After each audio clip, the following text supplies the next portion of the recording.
Welcome back, guys, and today we're watching Leatherface, The Kill Count, 1974, which is the original film.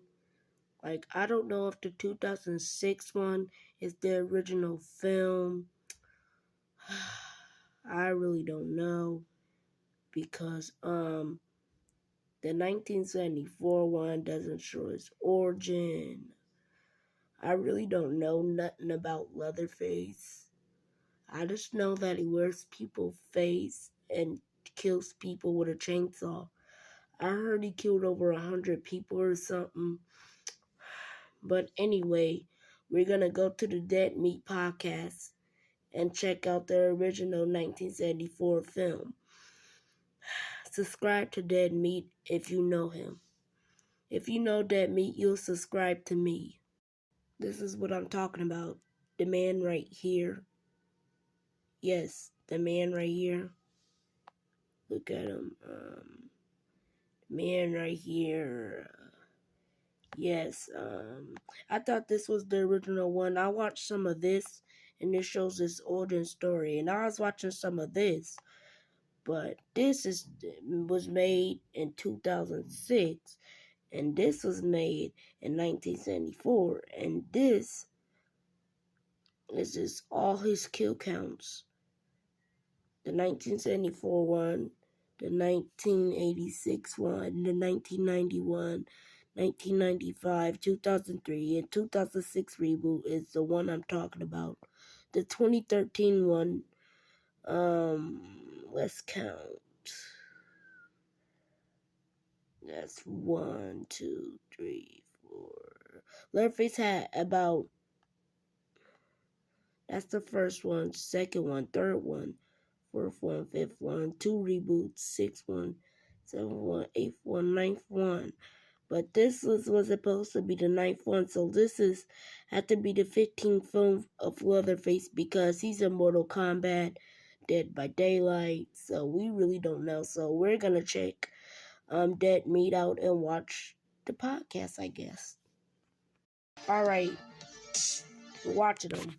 Welcome to the Kill Count, where we tally up the victims in all our favorite horror movies. I'm James A. Denise, and today we're finally looking at the Texas Chainsaw Massacre, released in 1974. The Texas Chainsaw Massacre has become the most requested franchise on this channel, and it's not hard to see why. The original film is one of the most influential horror movies of all time, and came out before most of the other landmark films of the genre, including Halloween and, just barely, Black Christmas. Now, as amazing as the original Chainsaw Massacre is, in fact, Chelsea cites it as her favorite horror movie, I'm not sure if everyone who requested this franchise understands just how messed up it gets. And I don't only mean in terms of quality, even though plenty of these movies are straight up stinkers. Texas Chainsaw's continuity is severely convoluted, rivaled only by the clusterfuck that is the Halloween franchise. Get this, the original has 3 sequels, although parts 3 and 4 have completely different characters and storylines. The 2003 reboot with Jessica Biel was followed by a 2006 prequel, The Beginning. 2013's Texas Chainsaw 3D is a direct sequel to the original 74 film. And finally, 2018's Leatherface is a prequel to the original that maintains continuity with the 2013 3D film. Did you get all that? If not, don't worry. There will be plenty of time for review as we spend the next 2 months with this series, during which you'll see a bunch of different Leatherfaces, a whole bunch of people jumping through windows, and some familiar A-list actors along the way. But before all that craziness, we had the original. Co-written and directed by Tobe Hooper, the Texas Chainsaw Massacre has a certain reputation that it honestly doesn't deserve. Because I'm sure when you hear the name, you think stereotypical super bloody slasher, right? This movie is not that. Not at all. It's decidedly tame when it comes to gore, and to be honest, it's more of an art house film than a Friday the 13th type slasher. In fact, this movie is the subject of so many academic and analytical reviews that Chelsea devoted an entire episode of the Dead Meat podcast to it earlier this week. Do yourself a favor and check it out, since the kill count only provides jokes and some behind-the-scenes info. The podcast is where you'll get the fancy intellectual stuff. Going into this movie for the first time, you should probably set your expectations accordingly. The first half is surprisingly slow-paced, focusing mostly on setting the tone and relishing in Daniel Pearl's gorgeous cinematography. When things finally explode in the final act, it's not a hack-and-slash kill fest, but rather a soul-crushing nightmare of depravity at the hands of this franchise's bedrock, the sadistic Sawyer He family. wore somebody's For those of you face. unfamiliar with this franchise, you may be surprised to learn that it revolves around a family of cannibals. During the series, we'll see the Sawyers go through half a dozen iterations, always changing family members and often changing their name. But the one consistent element of these movies, and the boy that you've all been waiting to see, is the infamous chainsaw-wielding, sweet, simple Leatherface. He's sometimes scared and confused, other times a bit more outright mean, and at one point, we'll even see him fall in love. But most of the time, Leatherface is a bit less evil than other killers like Michael or Jason, because he's usually being taken advantage of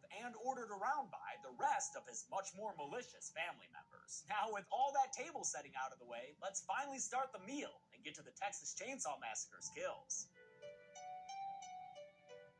The movie begins with the title Crawl, read by Night Court's John Larroquette in his first ever role. For them, an idyllic summer afternoon drive It was real. became a nightmare. It implies that the movie was based on true events, and although some aspects of Leatherface and his family were loosely based on Ed Gein, the butcher of Plainfield who would make furniture I always thought Leatherface was made up. The plot of the Texas Chainsaw Massacre is entirely fictional. After establishing the setting of the summer of '73, we see flashbulb pictures of a crime scene with a sound effect that would come to be iconic.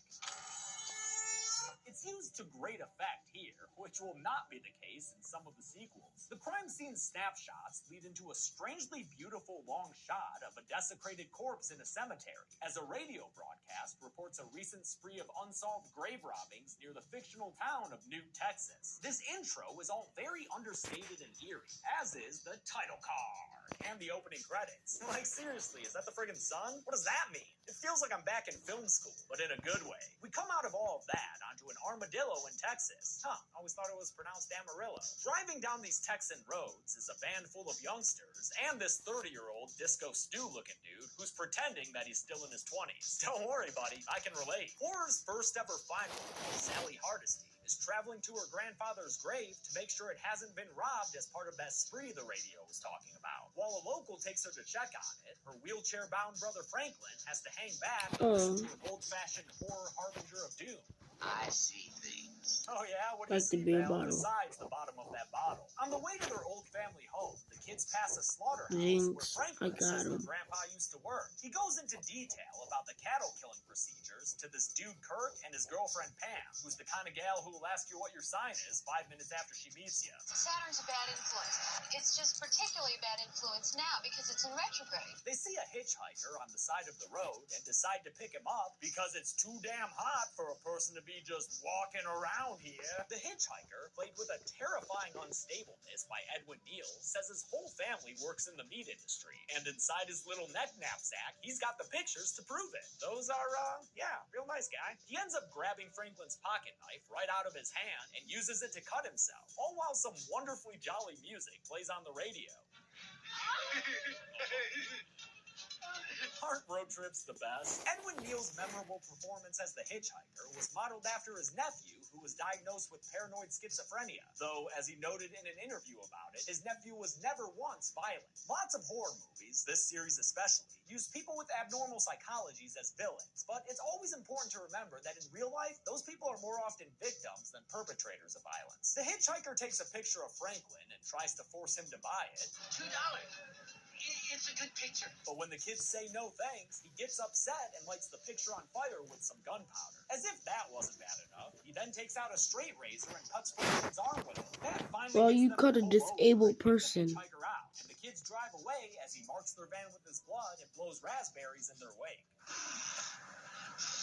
You kids should have been more careful. You're living in a post-Charlie Manson world here. They pull up to a gas station / barbecue joint and ask the proprietor if he knows where they can find their old family home. You boys don't want to go mess around no old house? Yo, dude, you don't know where I want to mess around. The station is out of gas, though, so the only things they leave with are a bag full of barbecue and a near-empty tank. They get to their old family house and start exploring it, with Sally showing the others her old room. Disco Steve flirting with the final girl. Poor Franklin's unable to come upstairs, though, which makes him feel pretty left out and leads to him also blowing raspberries in frustration, kind of like the hitchhiker. If I have any more fun today, I don't think I'm going to be able to take it. What I love about Franklin Franklin, though, is that he's only partly sympathetic, because he's also super whiny and obnoxious as all hell. In fact, actor Paul Partain, rest in peace, decided to stay in character for the entire shoot, so the rest of the cast ended up avoiding him on set. Unfortunately, Franklin was such a whiny bastard. I was afraid if I ever took him off, that I couldn't get him back.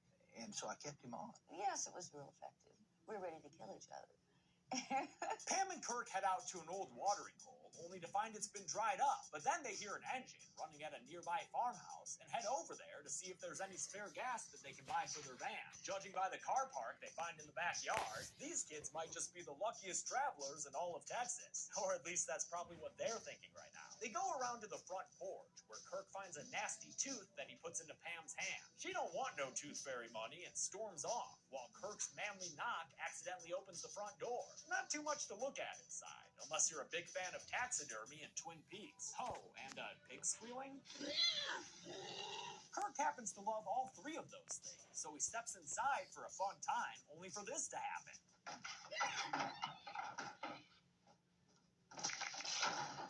Just as with livestock, the first hammer hit doesn't kill Kirk instantly, so Leatherface has to hit him again before taking him back to the kitchen with an iconic sliding door slam.